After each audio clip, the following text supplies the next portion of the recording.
Okay, let's run through the installation steps for the Philmac IPS 2-inch fitting. We're connecting up to 2-inch IPS pipe.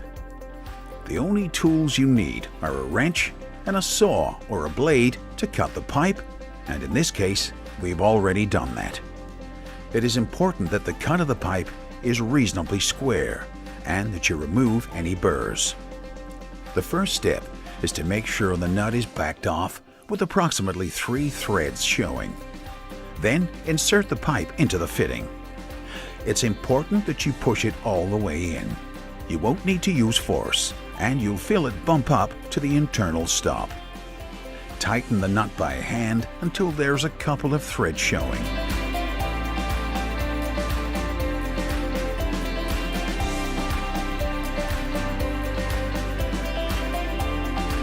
Use your wrench for the final nip-up. It's important that you get the nut as close as possible to the flange of the body and that all the threads are covered. That's the Philmac 2-inch IPS-OD fully installed.